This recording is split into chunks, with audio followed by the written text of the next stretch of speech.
Hola, ¿qué tal? Les doy la bienvenida a esta videocolumna de Sin embargo. Mi nombre es Violeta Vázquez Rojas Maldonado y les comparto el texto que publico el lunes 3 de junio de 2024.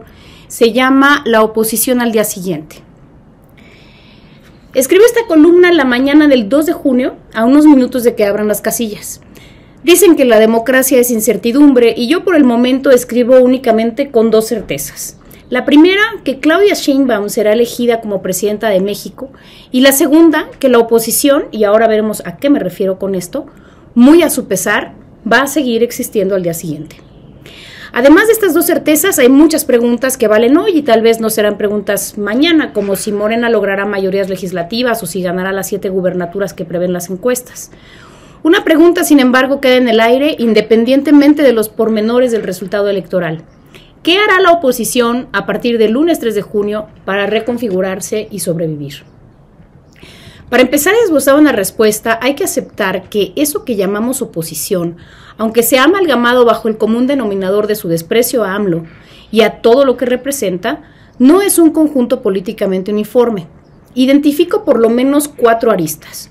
1, la oposición partidista oficialmente reconocible bajo los logros del PRI, PAN y PRD. 2, la otra oposición partidista bajo la bandera de Movimiento Ciudadano. 3, la oposición que se autonombra ciudadana y no se identifica con ninguno de los partidos.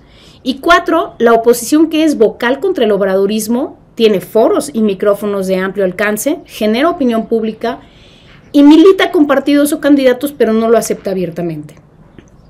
Pienso en estas 4 clases como aristas de la oposición y no como sectores independientes, porque primero, no hay líneas prístinas que los separen, y segundo, porque en muchos momentos coyunturales como el que vivimos ahora, 2 o más de ellos pueden confluir.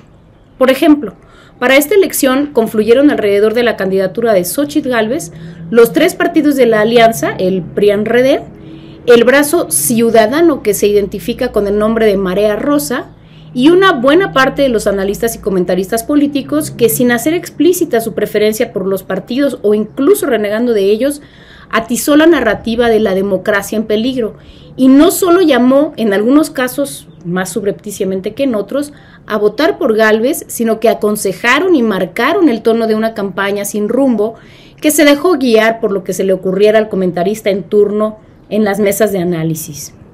Estas 3 aristas, amalgamadas bajo el respaldo a una misma candidatura, se diferenciaron tajantemente de Movimiento Ciudadano, que en los últimos meses incluso se volvió el principal rival de la contienda xochitlista.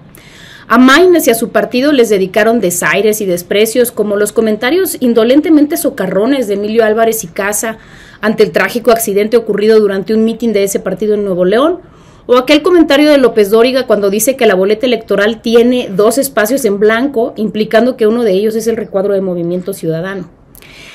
La pregunta que queda en el aire es, ¿qué sucederá con estas aristas de la oposición una vez que pase la coyuntura electoral?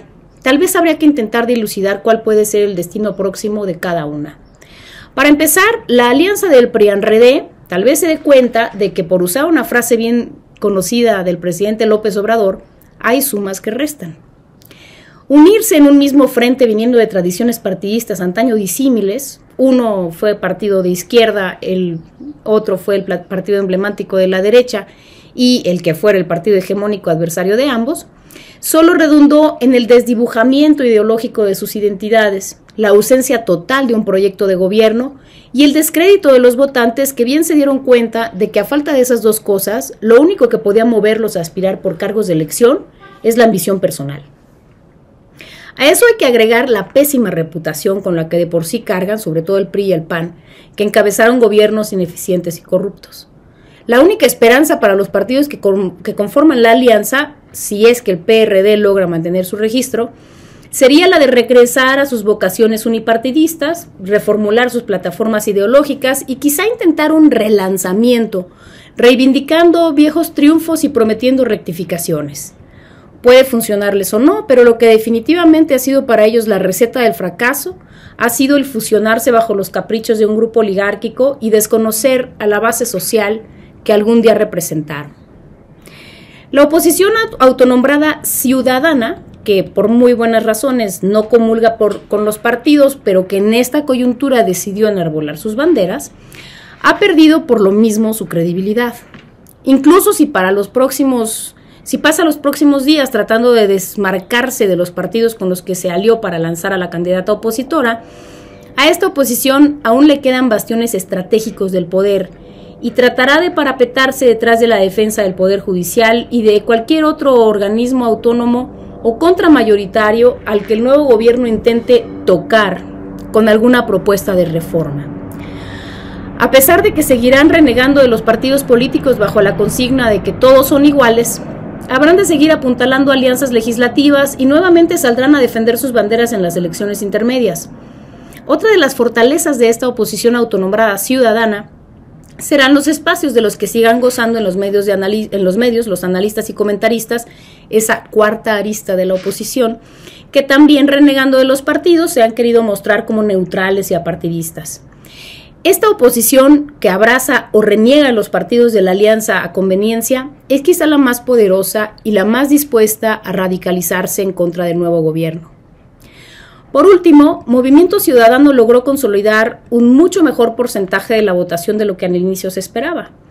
Pronto sabremos cuál será su peso en las cámaras. Si bien las otras aristas de la oposición se voltearon contra este partido en específico, tildando a su candidato de esquirol, sin advertir que según la evolución de las encuestas, los votos que iba ganando Maynes los iba perdiendo Sheinbaum y no Gálvez, lo cierto es que los naranjas no son ni serán aliados fáciles de Morena.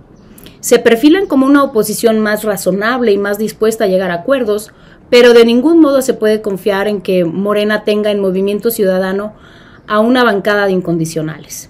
Todo lo contrario, el sexenio para ellos se tratará de cómo capitalizar lo que cosecharon este domingo en las urnas, y lo van a vender caro.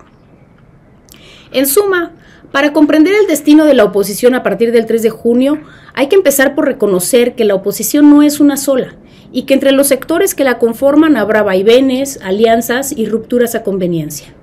A pesar del resultado que se obtenga y de la abrumadora victoria de Morena y su coalición, es un error pensar que toda la oposición asimilará los resultados de esta elección meramente como una derrota.